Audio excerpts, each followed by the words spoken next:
Supreme court के अंदर वक्फ board को लेकर आज तीसरी सुनवाई थी। आज जो है 5 मई है। देश के मुसलमानों को इंतजार था कि आज उनके हक में कुछ बेहतर फैसला सुप्रीम कोर्ट से हो जाएगा, क्योंकि मुसलमान लगातार वक्फ बिल के खिलाफ सड़कों पे विरोध प्रदर्शन कर रहे थे। जेपीसी में भी 5 करोड़ से ज्यादा ईमेल आईडी भेजकर विरोध जताया था, लेकिन फिर भी सरकार ये बिल मुसलमानों के लिए अच्छा बता रही है। अब देखिए 5 तारीख था, इंतजार था कि फैसला हक में आएगा। पिछली 2 जो तारीख थी, उस 2 तारीख में सब कुछ जो है मुस्लिम पक्ष में रहा। सब कुछ जो है, जो मुस्लिम लोग याचिका लगाए थे, जिसमें कांग्रेस पार्टी के सांसद थे, ओवैसी साहब थे और कई साहब थे। लेकिन अब देखिए क्या मोड़ जो है आ गई है, और जिस चीज का डर था वही होने लगा है। डर किस चीज का था? डर यह था कि बीजेपी के नेता जो है वो सुप्रीम कोर्ट के ऊपर दबाव बनाने में कामयाब हो जाएंगे। और ये जो तस्वीर अब बताई जा रही है, जो निकल के आ रही है, वो यही कहता है कि ये दबाव सुप्रीम कोर्ट पे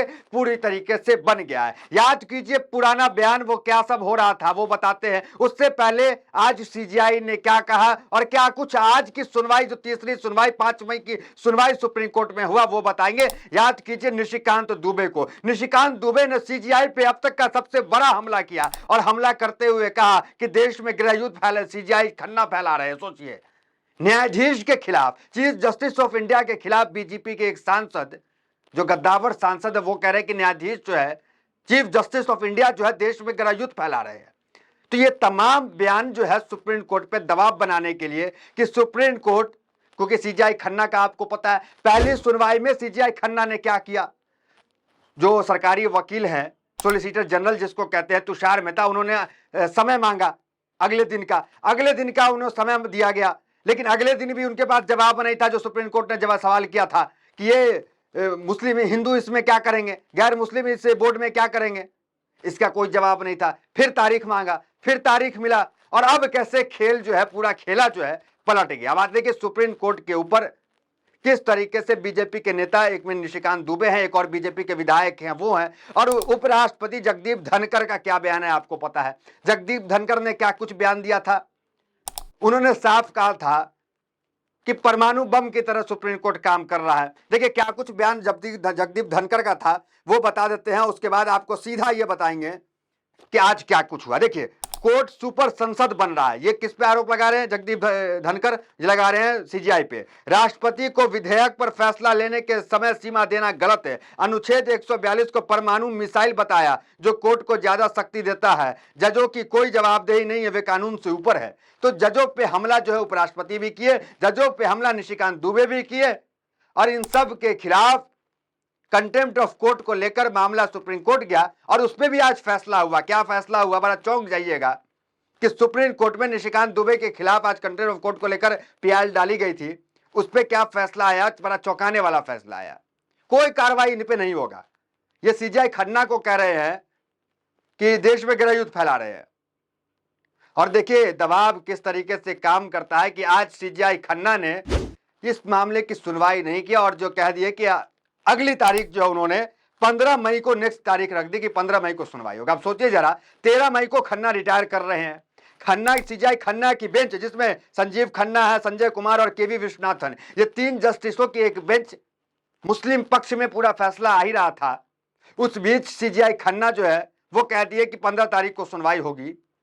क्या बयान आया कोर्ट एंड कोर्ट बताएंगे, लेकिन जरा सोचिए कि 13 तारीख को खन्ना रिटायर कर जाएंगे, फिर दूसरे सीजीआई आएंगे, फिर मामले को नई तरीके से जो है चलाया जाएगा। मतलब जो 2 सुनवाई लगातार मुस्लिम पक्ष में रहा, वक्फ बोर्ड के पक्ष में रहा, ये सब अब मायने इसके नहीं रहेंगे।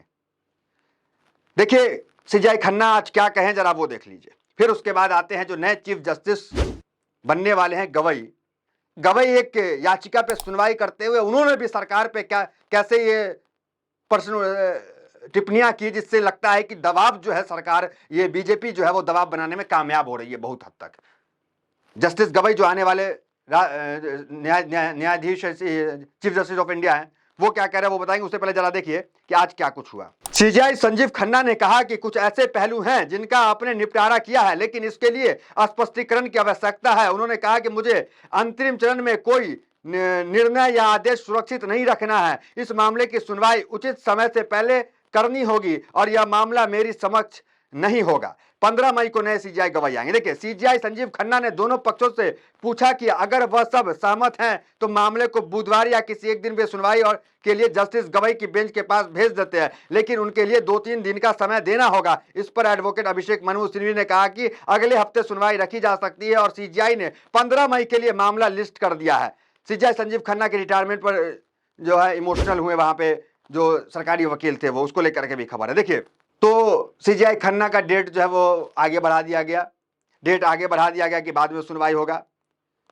और उसके बाद सरकारी वकील जो सॉलिसिटर जनरल है वो क्या कह रहे हैं जरा वो देख लीजिए। सॉलिसिटर जनरल तुषार मेहता ने कोर्ट को आश्वासन दिया कि अगली सुनवाई तक मामले में यथास्थिति बनाए रखी जाएगी। पिछले सुनवाई 17 अप्रैल को हुई थी, जिसमें कोर्ट ने सरकार से कहा था कि पहले से पंजीकृत या अधिसूची के माध्यम से घोषित वक्फ संपत्तियां जिनमें वक्फ बाय यूजर भी शामिल है को अगली सुनवाई की तारीख तक न तो छेड़ा जाएगा और न ही गैर अधिसूचित किया जाएगा। साथ ही वक्फ बोर्ड में कोई नई नियुक्ति नहीं होगी। तो देखिए, पिछली सुनवाई में 2 प्रावधानों पर रोक लगा दिया था कि जो नई नियुक्तियां होंगी वक्फ काउंसिल और वक्फ बोर्ड में, जिसमें हिंदू पक्ष का जो गैर मुस्लिम पक्ष की नियुक्ति भी हो सकती थी, उसको रोक लगा दिया गया था। वक्फ बाय यूजर के मामले को रोक लगाया गया था। इस पर यथास्थिति बरकरार रहेगी। ये बातें कौन कह रहे हैं?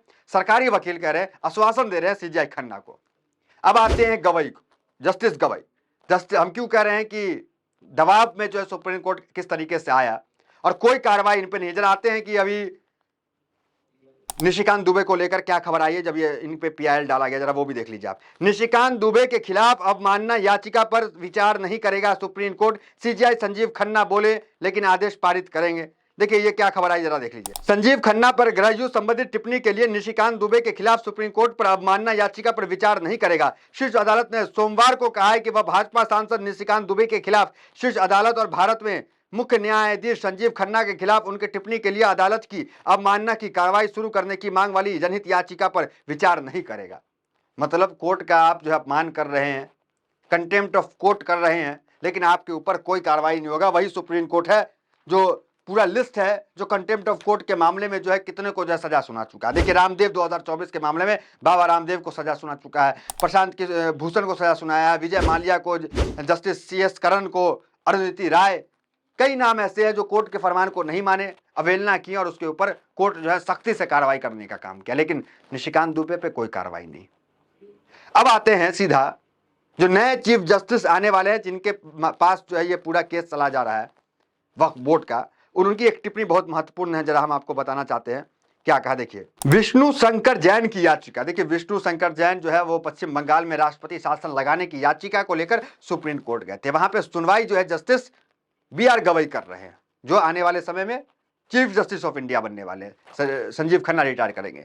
तो उनसे विष्णु शंकर जैन की याचिका पर जस्टिस BR गवई की अध्यक्षता वाली बेंच ने कहा, आप चाहते हैं कि हम केंद्र सरकार को राष्ट्रपति शासन लागू करने का निर्देश दे। इस पर वकील विष्णु शंकर जैन ने कहा कि हाँ, पैरामिलिट्री फोर्स की तत्काल तैनाती की आवश्यकता है। इस पर फिर जस्टिस BR गवई ने कहा है कि आप चाहते हैं कि हम इसे लागू करने के लिए राष्ट्रपति को आदेश जारी करें। वैसे भी हम पर कार्यपालिका में अतिक्रमण करने का आरोप लग रहा है। ये किसने कहा? जस्टिस गवई ने कहा। देखिए, इस तरह के बयान से किस तरह दबाव बन जाता है सुप्रीम कोर्ट पे कि गवई कह रहे हैं कि आप चाहते हैं कि हम जो है राष्ट्रपति को आदेश दें, और हम पे तो आरोप लग ही रहा है कि कार्यपालिका में हम हस्तक्षेप कर रहे हैं। इससे आप समझिए कि दबाव कितना ज्यादा जो है वो बढ़ता है, और इस तरह के नेता जो सुप्रीम कोर्ट के ऊपर बयान करते हैं, इन पे कोई कार्रवाई नहीं होता। देखिए, पुराने बयान अगर आपको हम बताएं कि सीजीआई खन्ना ने क्या क्या बयान दिया था, इसलिए लग रहा था कि ये बातें जो है पूरा मुस्लिम पक्ष में जाने वाला है। देखिए, खन्ना ने क्या कहा था पिछली सुनवाई में, अंग्रेजी शासन काल से पहले वक्फ रजिस्ट्रेशन की व्यवस्था नहीं थी। बहुत सारी मस्जिदें 13वीं, 14वीं और 15वीं शताब्दी में बनी। आप चाहते हैं कि वो आपके सील डीड दिखाए, कहां से दिखाएंगे? देखिए, कितना कितना पॉजिटिव माहौल जो है वक्फ बोर्ड को लेकर के बन रहा था। दूसरा देखिए, वक्फ एक्ट पर सुनवाई के दौरान सीजीआई संजीव खन्ना ने निर्देश दिया कि वक्फ बोर्ड और सेंट्रल वक्फ काउंसिल के सभी सदस्य मुस्लिम होंगे।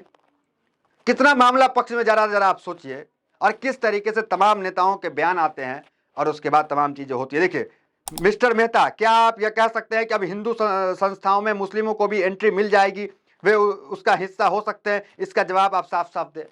कितना तल्ख टिप्पणियां जो है सीजीआई खन्ना कर रहे हैं सरकारी वकील सॉलिसिटर जनरल तुषार मेहता पे कि यहाँ वक्फ बोर्ड में तो आप गैर मुस्लिमों को रख रहे हैं, तो क्या हिंदुओं के जो तमाम ट्रस्ट है उसमें आप मुसलमान को रखेंगे? ये तल्ख टिप्पणियां संजीव खन्ना कर रहे हैं। देखिए, एक और बात उन्होंने कही। देखिए, फिर हिंदू बंदोबस्ती के सलाहकार बोर्ड में मुस्लिम क्यों नहीं है? क्या आप यह कह रहे हैं कि अब से आप मुसलमानों को हिंदू बंदोबस्ती बोर्ड का हिस्सा बनाने की अनुमति देंगे? खुलकर कहिए।